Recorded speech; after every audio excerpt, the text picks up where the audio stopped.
अस्सलाम वालेकुम class matric के स्टूडेंट। आज हम अलजेब्रिक सेंटेंस पे सेकंड लेक्चर दे रहे हैं आपको और सेकंड वीडियो इसके लिए तैयार कर रहे हैं। और चूंकि ये काफ़ी बड़ा चैप्टर है इस लिहाज से इसमें अच्छे खासे पॉइंट्स हैं, तो फौरी तौर पे फिर स्टार्ट कर देते हैं। और इसमें आज हमने कितने पॉइंट्स लिए हैं?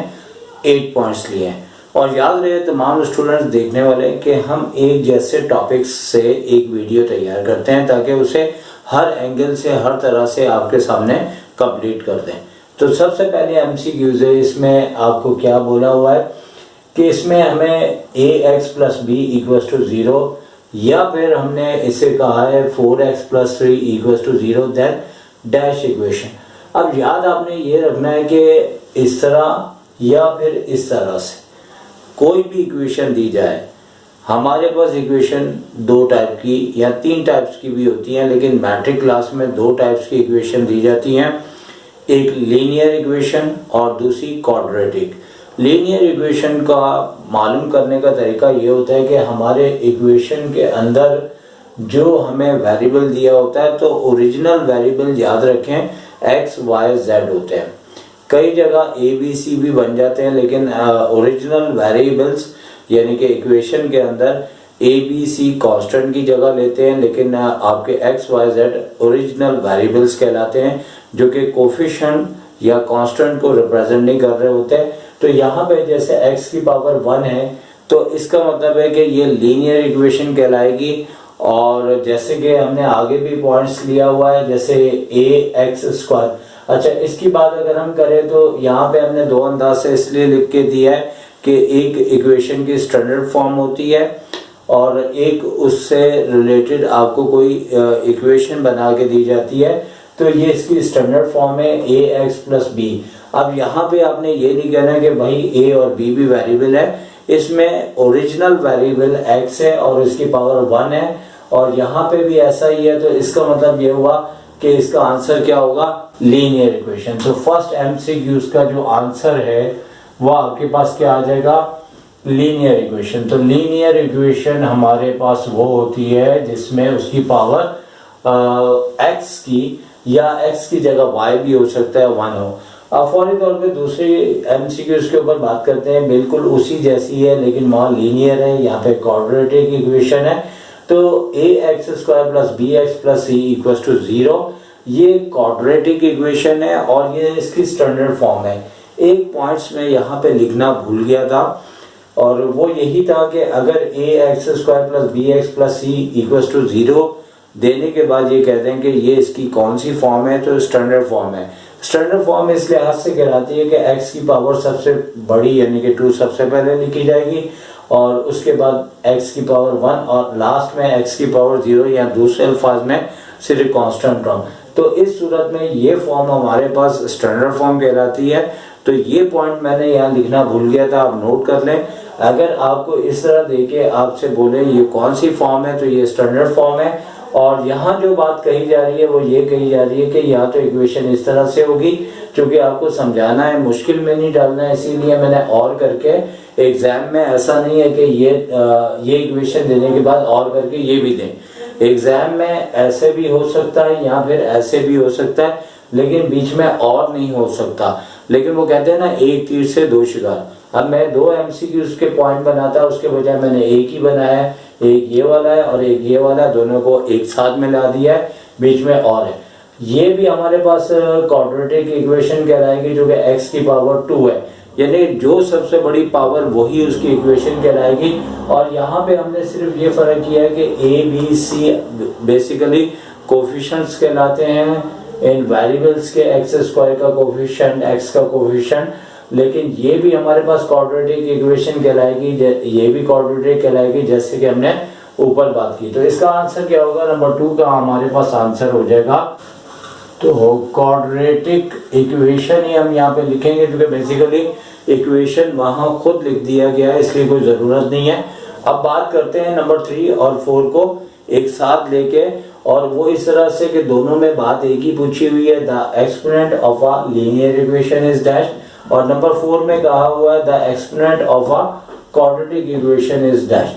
एक्सपोनेंट होता क्या? एक्सपोनेंट क्वाड्रेटिक इक्वेशन या लीनियर इक्वेशन में जो उसकी सबसे बड़ी पावर होती है वो उसका एक्सपोनेंट कहलाता है। जैसे यहाँ पे x की सबसे बड़ी पावर 1 है और यहाँ पे x नहीं है, लेकिन अगर है तो उसकी पावर 0 है, तो ग्रेटेस्ट डिग्री या ग्रेटेस्ट जो पावर होती है वो इसका एक्सपोनेंट कहलाता है। तो नंबर 3 का जो लीनियर इक्वेशन दिया है इसका एक्सपोनेंट आपके पास 1 होगा।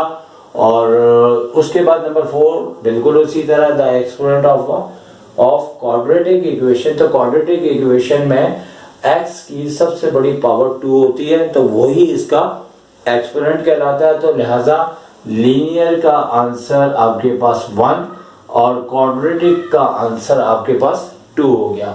ये तमाम पॉइंट्स ऐसे हैं जो एग्जाम में कुछ आए हैं और कुछ आने के इम्कान हैं।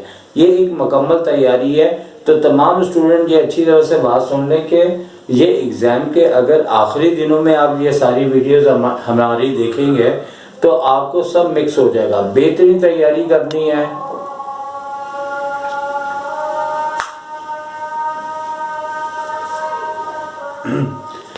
अब नंबर 5 और 6 के ऊपर बात करते हैं।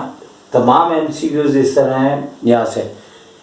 अब नंबर 5 और 6 के ऊपर बात करते हैं और तमाम एमसीक्यूज 2 एमसीक्यूज बिल्कुल एक जैसी हैं और इसीलिए हम आसानी से और कम वक्त में इसको समझ पा रहे हैं।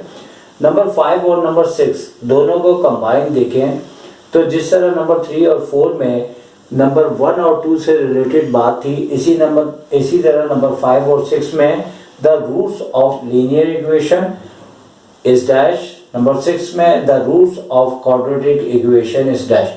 अच्छा, नॉर्मली जिन बच्चों ने क्वाड्रेटिक इक्वेशन की एक्सरसाइज को समझा हुआ है उन्हें पता है कि क्वाड्रेटिक इक्वेशन में हमेशा आपके 2 आंसर आते हैं और सॉल्यूशन सेट पूछा जाता है। और मैथमेटिकल लैंग्वेज के अंदर जो 2 आंसर आते हैं उन्हें रूट्स कहा जाता है कि आपके क्वाड्रेटिक इक्वेशन में कितने आंसर आए। आसान अल्फाज में आपके क्वाड्रेटिक इक्वेशन में कितने रूट्स हैं, इसका आंसर होगा 2। जिस तरह एक्सपोनेंट 2 होता है इसी तरह इसके रूट्स भी 2 होते हैं। इसी तरह नंबर 5 में the roots of linear equation is dash.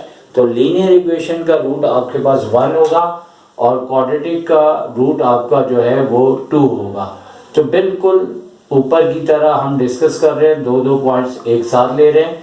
तो नंबर 5 का roots of linear equation is क्या बोला, 1 और the roots of quadratic equation is dash. तो यानी कि इसका आंसर 2 आया। अब बात करते हैं नंबर 7 में। तो नंबर 7 के अंदर ये कहा जा रहा है कि क्वाड्रेटिक फॉर्मूला जो कि क्वाड्रेटिक इक्वेशन का है वो कौन सा है।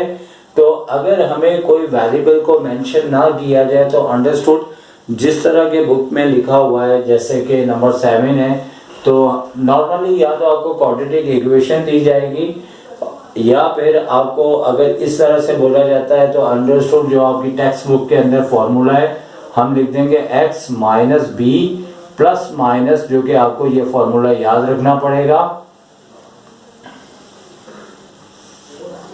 b² minus 4ac upon 2a।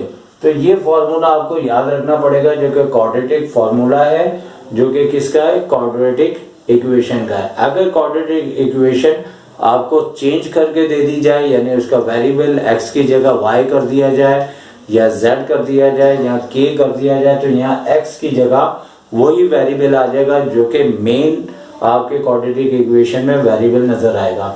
तो सबसे लास्ट पॉइंट की तरफ हम पहुंच चुके हैं और लास्ट में ये बोला हुआ है कि quadratic formula drive by dash method.